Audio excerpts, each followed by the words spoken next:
Всім привіт! Сьогодні я хочу розповісти про таку ігрову студію, як WayForward. Якщо хтось з вас знайомий з іграми Shanty або Mage Switch Force, то ви знаєте цю студію. Почнемо зі створення цієї студії. Компанія WayForward була заснована в 1990 році як незалежна компанія з дизайну відеоігр. За попередньою компанією, яка раніше спеціалізувалась на програмному забезпеченні, яке використовувалось для виготовлення листового металу. На ранньому етапі компанія зосередилась на виробництві програмного забезпечення для Super NES, Genesis, Game Gear та Game Boy Color. Вони займалися розвиваючими іграми для персонального комп'ютера та портативною приставкою Lipster, яка була оснащена стілусом. Протягом цього часу багато працівників займалися іншою роботою, щоб підтримувати своє прагнення стати розробниками ігор. У 1994 році WayForward вступила в партнерство з American Education Publishing, щоб зосередитись на подальшій розробці освітніх відеоігор. Партнерство було успішним і компанія отримала нагороди за інновації на виставці споживчої електроніки 1995 року. Протягом цього часу WayForward зосередилися на ліцензійних марках, таких як Muppets, для своїх ігор, що розвивають. WayForward відновила свій бізнес з розробки відеоігр у квітні 1997 року, працюючи як розробник за наймом, надаючи послуги видавцям програмного забезпечення. І зараз починається саме цікаве.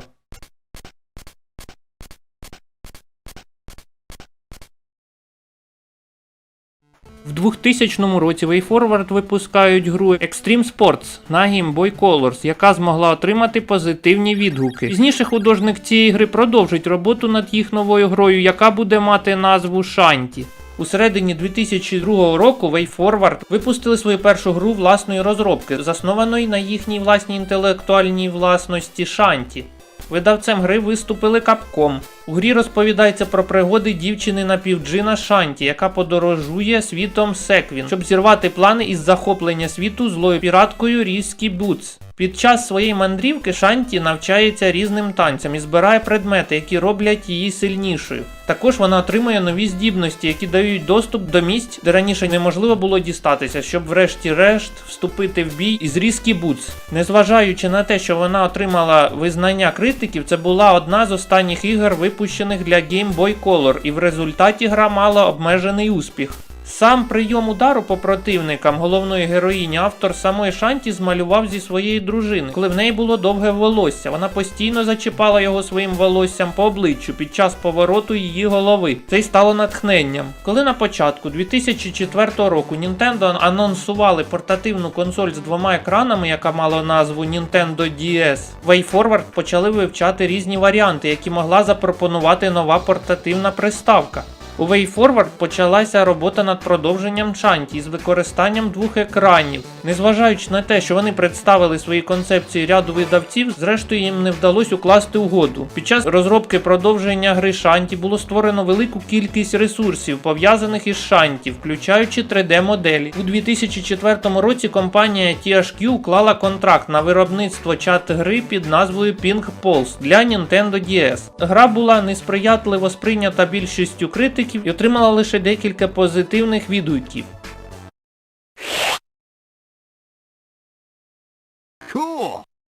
У 2006 році компанія продюсувала і випустила гру про Флеша.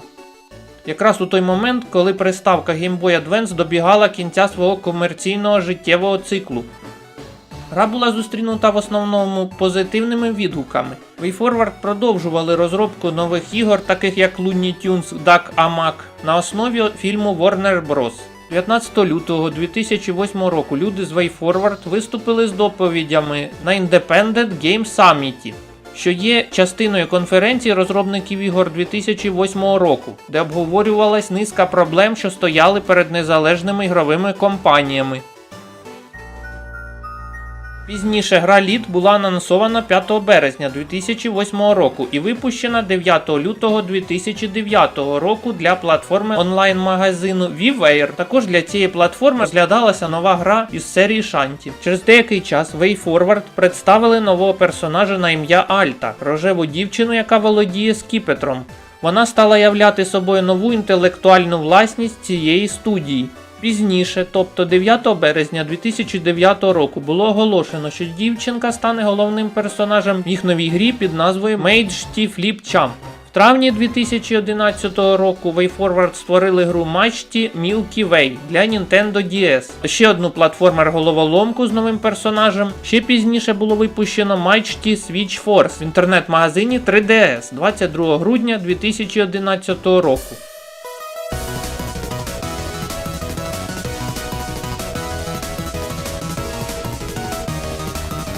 Через деякий час гру Match T Switch Force було оновлено до HD графіки та портовано на всі ігрові пристрої та комп'ютери. Гра являє собою пазл з елементами платформінга. Ви граєте за жінку, яка працює в поліції, якій потрібно піймати всіх жінок-правопорушниць, які втекли з в'язниці. Насправді сюжет тут не такий важливий, як сам геймплей, який дуже цікавий і дійсно дає думати гравцю під час проходження рівнів, а музика в цій грі звучить фанково та незвично.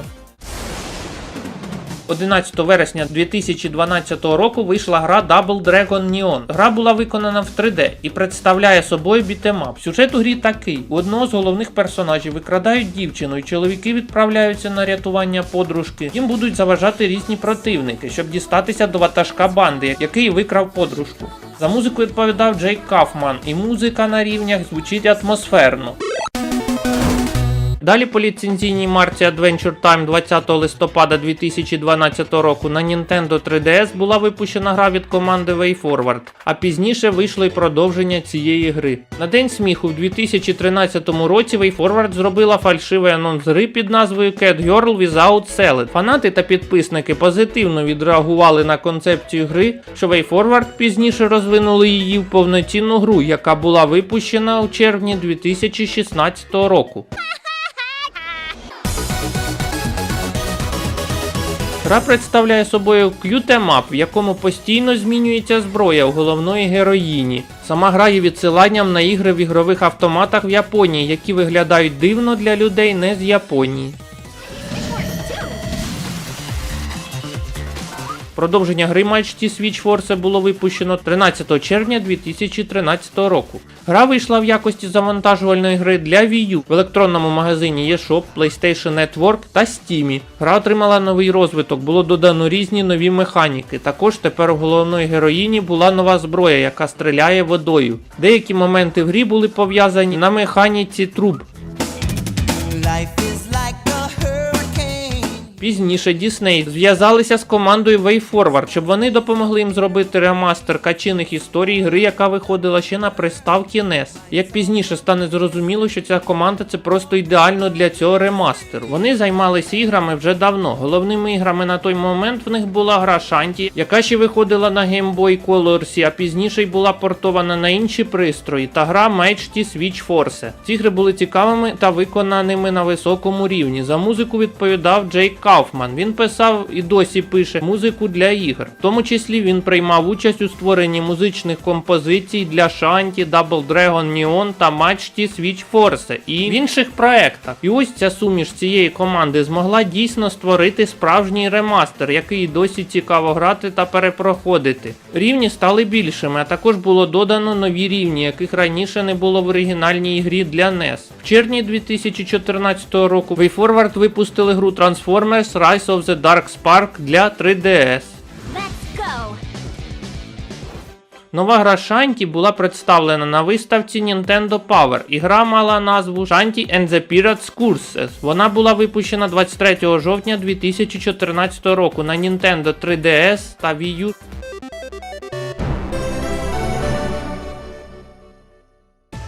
Інша гра серії Shanty Half Genie Hero була зібрана за допомогою краундфандингу через Kickstarter і була випущена в грудні 2016 року. WayForward оголосили про Shanty Half Genie Hero на початку вересня 2013 року. Фінансування гри проводилось за принципом збору грошей на Kickstarter. Тобто студія назначила суму, яку їм потрібно було зібрати, і вони її зібрали. Гра в собі поєднує 2D та 3D, що вже було в качиних історіях ремастереді, і була випущена в грудні 2016 року. Формула геймплею залишилась тою ж самою, проте було зроблено дещо цікаве. Оскільки гра є метроїдванію, то доводиться постійно повертатися в місця, в яких ви вже були, і WayForward вигадали, як це зробити цікаво. Коли в грі, наприклад, ви повертаєтесь на той самий рівень по сюжету, він буде змінений або перероблений. Тобто ви не бігаєте по тим самим рівням, а бігаєте вже по новому рівню. Цим гра здивувала, і музика знову звучить східними мотивами та задає потрібний настрій в рівнях.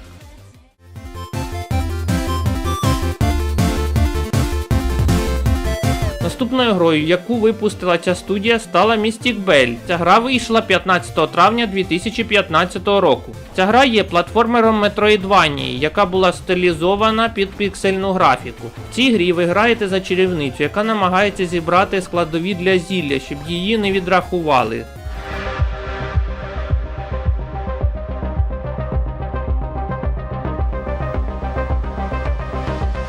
Вийшла гра по ліцензії Mumia Demastered, відеогра в жанрі Metroidvania, яка була випущена 24 жовтня 2017 року. Гра, якій потрібно керувати солдатом та битися з босами. Гра була натхненна грою Metroid. У 2019 році виходить гра Bloodstained Ritual of the Night. Збір коштів на розробку цієї гри здійснювався також за допомогою сервісу Kickstarter. Ця гра вже натхненна грою Castlevania, по стилістиці дуже схожа на Castlevania Symphony of the Night, що виходила на PlayStation 1. Головна героїня Міріам була зачарована, і щоб зняти ці чари, їй потрібно зібрати кристалічні уламки. Про геймплей гри. Міріам, перемагаючи противників, отримує кристали, які дають нові різні сили для проходження гри далі. В грі також є битви з босами. Наступним проектом стала гра Spider Source, яка була анонсована на презентації Apple 16 вересня 2019 року як ексклюзив для Apple Arcade. Реліз гри стався 19 вересня 2019 року. Гра представляє собою Run and Gun, у якій ви і ваш друг у кооперативному режимі повинні врятувати світ від нападу генетично модифікованих гібридів. Ви можете керувати панк-рокершою Вікторією та офіцером-стажером Едріаном. Кожен з них озброєний цікавими видами зброї. Пізніше гра вийшла на приставки та ПК, а саме 14 липня 2022 року. Shanty and the Seven Sirens вийшла ексклюзивно у 2019 році на Apple Arcade і виходила частинами, а в травні 2020 року гра вже вийшла на всі інші платформи. Малювати катсцени в грі віддали японській студії Trigger. Сюжет в грі такий. Шанті та її друзі запрошені на спеціальний острів, їх мером Арена Тауна, де проводиться фестиваль напівджинів. Там вона знайомиться з іншими напівджинами, однак під час виступу на фестивалі хтось викрадає решту напівджинів. Будучи сповненою рішучості розкрити причину їх зникнення, Шанті починає досліджувати затонуле місто під островом у пошуках інших напівджинів, зустрівши персонажів з минулих ігор цієї серії. Гра не змінила формулу, проте додала нові спеціальні сили для Шанті, якими вона буде користуватись під час гри. Музику для експерименту віддали писати вже іншому композитору, і це відчувається. Між релізами Spider Source та новою Шанті вийшла гра River City Girls від WayForward та Arc System 5 вересня 2019 року. Про цю гру я вже згадував в огляді гри про Скотта Пілігрима. Гра є продовженням гри River City, представляє себе бітемап, в якому є магазини, підбір речей і таке інше. Гра намагається бути стилізованою під японську тематику, японські анімаційні серіали і таке інше. В грі ви граєте за одну з двох дівчат, які намагаються врятувати своїх хлопців, яких хтось викрав. Ця гра є гарним бітемапом в піксельній стилістиці та крутим музичним супровідом від різних авторів, який ідеально підходить під рівні. Потім 20 лютого 2020 року вийшла гра Vitamin Connection, ексклюзивно для Nintendo Switch.